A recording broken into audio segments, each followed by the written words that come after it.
بسم الله الرحمن الرحيم الحمد لله رب العالمين والصلاة والسلام الأتمان الأكملان على سيدنا محمد وعلى آله وأصحابه أجمعين وبعد. Chers frères, chères sœurs, السلام عليكم ورحمة الله وبركاته. طبتم وطاب ممشاكم وتبوأتم من الجنة منزلا. Chères sœurs, chers frères, parmi les sagesses formulées, il y a celle qui dit « La satisfaction des gens est un objectif jamais atteint. » Rida an-nas ghayatun la tudrak. Il s'agit d'une sagesse, d'une citation, si vous voulez, d'un proverbe qu'on entend souvent, qu'on répète souvent, surtout en arabe, même si parfois on l'exprime autrement, on le dit avec d'autres mots, comme par exemple on dit souvent « quoi que tu fasses, ils seront jamais contents ». Et on remarque que plus on acquiert de l'expérience dans cette vie, plus on se mélange aux gens, plus on les fréquente, et plus cette sagesse, plus ce proverbe a du sens pour nous. Autrement dit, plus on avance dans la vie et plus on comprend le véritable sens de cette sagesse. On remarque que les gens ont des idées différentes, des goûts différents, les gens ont des passions différentes, des opinions différentes, et Allah subhanahu wa ta'ala a créé les gens différents. Et ce qui fait que il est impossible de pouvoir satisfaire tout le monde. Et dans le cas où tu arrives à satisfaire une partie des gens, eh bien, il restera toujours une autre partie qui ne le sera pas. Quel que soit l'effort consenti, il y aura toujours des mécontents qui remettront en cause nos choix, nos actions, nos réactions, qui remettront en cause nos décisions, nos paroles, notre travail et tout ce que l'on fait. C'est la loi d'Allah subhanahu wa ta'ala dans cette vie et c'est comme ça. Si tu dis la vérité, on dira que tu y vas trop fort, tu es trop audacieux et tu es blessant. Si tu gardes le silence, on dira tu ne parles pas assez et donc tu es trop ennuyant. Si tu souris, ils diront ah, il n'est pas sincère. Si tu ne souris pas, ils diront ah, celui-ci est trop sérieux. Si tu pardonnes, ils diront ça c'est un signe de faiblesse. Si tu parles, les gens vont déformer tes propos. Si tu agis, ils auront des soupçons à ton encontre. Donc ils vont conjoncturer, ils vont avoir une mauvaise opinion, ils auront des préjugés, ainsi de suite. Quoi que tu fasses, forcément dans cette vie, tu essuieras des critiques. Et c'est exactement comme la célèbre histoire d'un père sage avec son fils. Un jour, le fils dit à son père, « Ô père », il lui dit « Je remarque que les gens te critiquent énormément sur certaines choses que tu fais. Et donc, si tu essayes d'éviter ces choses-là, je pense que, c'est le fils qui dit ça à son père, je pense que tu seras à l'abri de leurs critiques. » Le père, il lui répond, « Oh mon fils », il lui dit, « Tu te trompes. Quoi que tu fasses, sache que la satisfaction des gens est un objectif qui est irréalisable et d'ailleurs, je vais te le prouver. » Donc le père prépare, donc on imagine que c'est dans une campagne, il y a bien longtemps, prépare son âne, il l'amène, et il dit à son fils, monte sur cet âne et je te suis à pied. Je te suis à pied.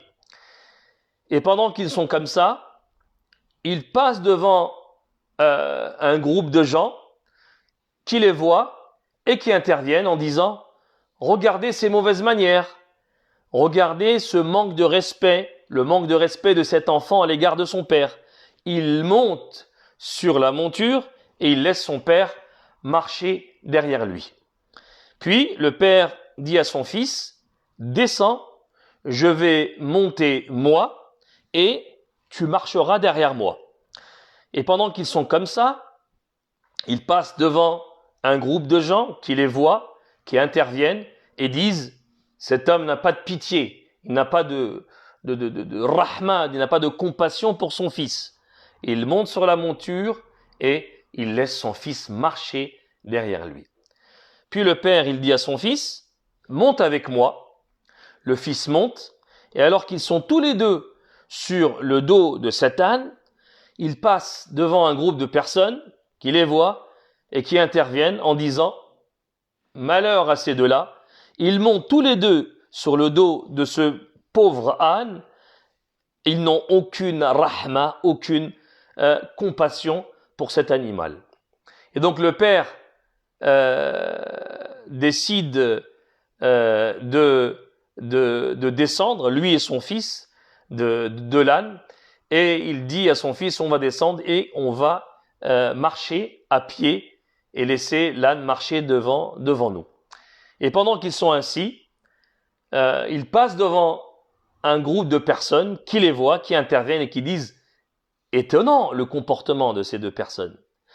Ils ont une monture et ils ne montent pas dessus et en plus ils sont en train de marcher derrière la monture.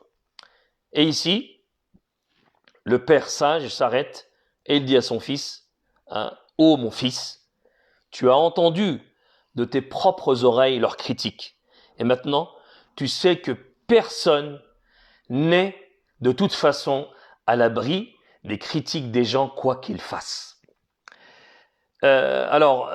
Indépendamment de l'authenticité de l'histoire, la morale de cette histoire, c'est que les gens parleront tout le temps. La morale de cette histoire, c'est que la satisfaction des gens est un objectif irréalisable et personne, quel qu'il soit, ne pourra obtenir la satisfaction de tous. Et quoi qu'il fasse, il y aura toujours des mécontents, il y aura toujours des insatisfaits qui lanceront des critiques. Et donc, la question qu'on peut se poser, c'est quelle est la solution? Eh bien, pour connaître la solution, je vous invite à écouter la sagesse entièrement jusqu'à la fin.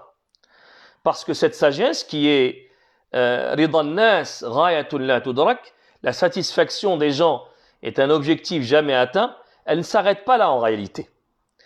Et elle ne peut pas être compréhensible si elle n'est pas suivie du reste.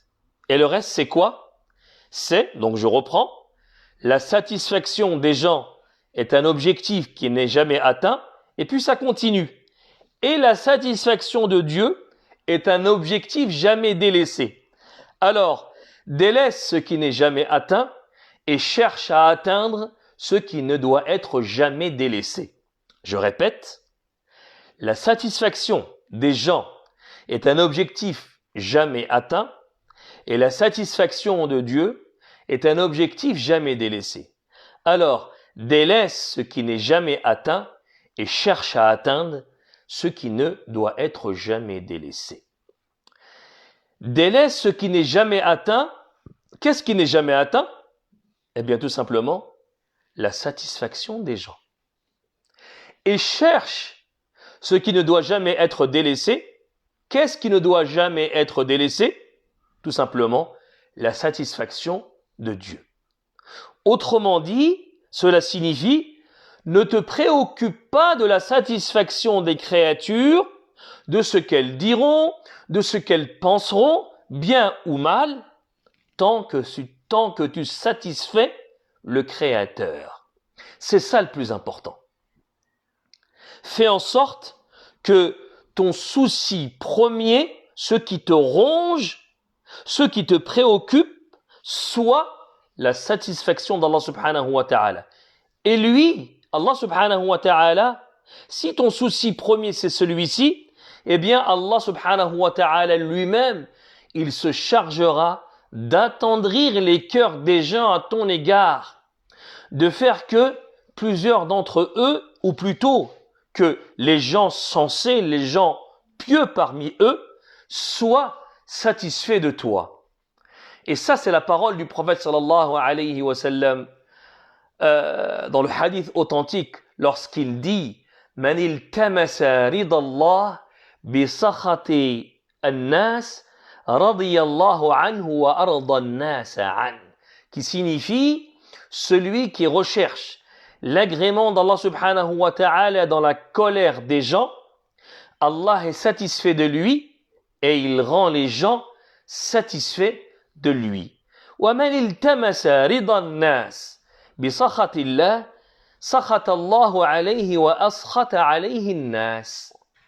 Celui qui recherche l'agrément des gens dans la colère d'Allah, Allah est en colère contre lui et il rend les gens en colère contre lui. Et subhanallah, combien de fois on a vu ceux qui ont pris des positions qui mettaient les gens à dos, qui mettaient les gens en colère, mais c'était des positions qui satisfaisaient Allah subhanahu wa ta'ala. Et au bout du compte, ces mêmes gens qui étaient en colère, ces mêmes gens qui étaient insatisfaits, ont fini par être satisfaits. Et pareil, combien de gens ou combien de fois on a vu ceux qui prenaient des positions qui satisfaisaient les gens, mais qui mettaient Allah subhanahu wa ta'ala en colère, et à la fin, ces mêmes gens qui étaient satisfaits ont fini par devenir insatisfaits. Le croyant, quoi qu'il en soit, il ne doit pas prêter attention aux paroles des gens si lui-même il est sûr d'être sur la bonne voie.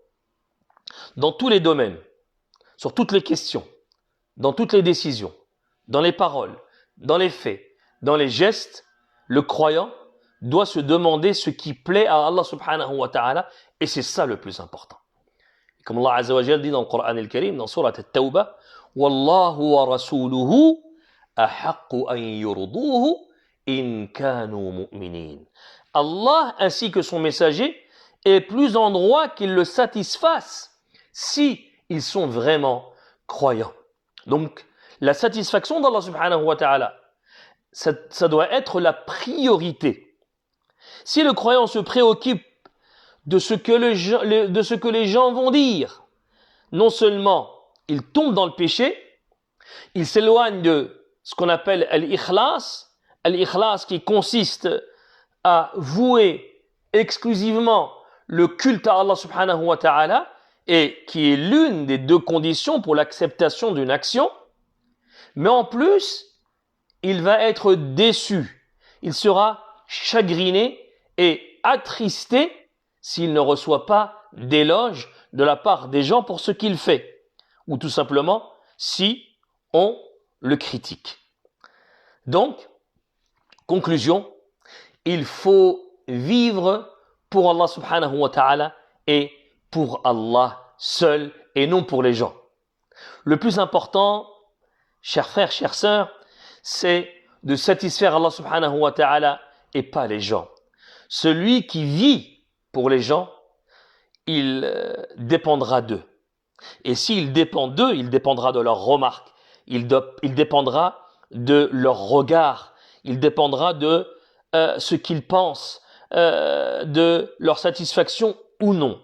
Et donc celui qui vit pour les gens dépend des gens, et forcément, celui qui dépend des gens, il va forcément vivre une vie triste, une vie dans la déprime, il sera anxieux, il sera stressé, etc. Et il sera toujours en train d'essayer de satisfaire les gens, pensant qu'il pourra un jour atteindre cet objectif, alors que cet objectif ne pourra jamais être atteint. Ridan nasi ghayatun la tudrak. Satisfaire les gens est un objectif qu'on ne pourra jamais réaliser. أسأل الله تعالى أن يوفقني وإياكم لما يحبه ويرضاه. وصل اللهم وسلم على سيدنا محمد وعلى آله وأصحابه أجمعين. بارك الله فيكم، جزاكم الله خير الجزاء، والسلام عليكم ورحمة الله وبركاته.